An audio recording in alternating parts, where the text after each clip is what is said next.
Uniform civil code एक बार फिर चर्चा में है। इसका एक विशेष समुदाय के लोग विरोध कर रहे हैं, जैसे उन्हें उबलते हुए पानी में डाल दिया है। खैर ये तो होना ही है। इसके अलावा इस कानून को लेकर आदिवासी हिंदू बौद्ध संगठन सवाल उठा रहे हैं। इनके भी अपने अपने तर्क हैं, लेकिन पहले समझ लेते हैं यूनिफॉर्म सिविल कोड है क्या। किसी भी देश में दो तरह के कानून होते हैं, क्रिमिनल कानून और सिविल कानून। क्रिमिनल कानून में चोरी, लूटमार, हत्या जैसे आपराधिक मामलों की सुनवाई की जाती है। इसमें सभी धर्म समुदाय के लोगों के लिए एक ही तरह का कानून प्रोसेस होता है। शादी संपत्ति से जुड़ा विवाद सिविल कानून में आता है। भारत में अलग अलग धर्मों के लोग रहते हैं। सभी धर्मों की अपनी अपनी परंपरा, रीति रिवाज, सांस्कृतिक का खास महत्व है। इसके अलावा मुस्लिम में शादी संपत्ति का बंटवारा मुस्लिम पर्सनल लॉ के तहत होता है।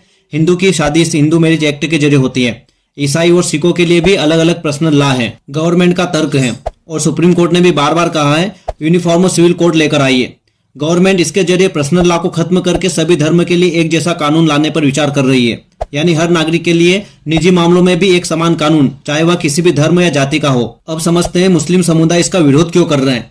हिंदू, आदिवासी, बौद्ध संगठन सवाल क्यों कर रहे हैं, तो बने रहिए मेरे साथ एंड तक। पर्सनल लॉ के तहत मुस्लिम पुरुष 4 शादी कर सकते हैं।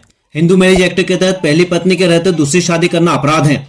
ऐसे ही बौद्ध, ईसाई, सिख के अपने अपने रीति रिवाज हैं। इसके लिए एक कानून बन जाएगा जिसे सभी धर्मों के लोगों को मानना होगा।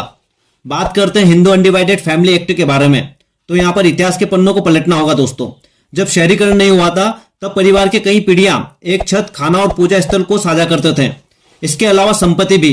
इसे ही हिंदू अनडिवाइडेड फैमिली यानी HUF कहते हैं। इकोनॉमी टैक्स एक्ट 1961 के तहत HUF को टैक्स में छूट मिलती है। इसी एक्ट के तहत हिंदू, सिख, बौद्ध और जैन HUF के दायरे में आते हैं।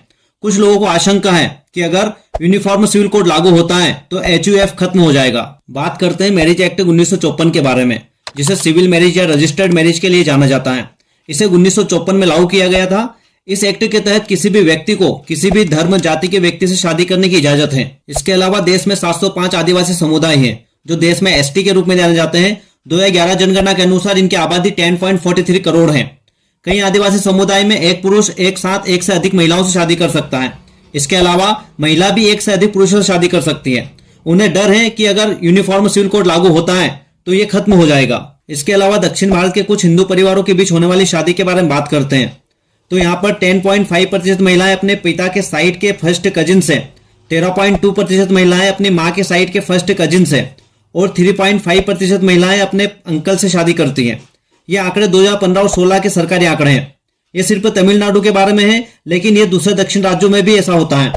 उम्मीद करता हूं दोस्तों आपको वीडियो पसंद आया होगा। ऐसे ही देश विदेश से जुड़े रोचक वीडियो को देखने के लिए चैनल को सब्सक्राइब कर दें। जब तक के लिए मिलते हैं नेक्स्ट वीडियो में।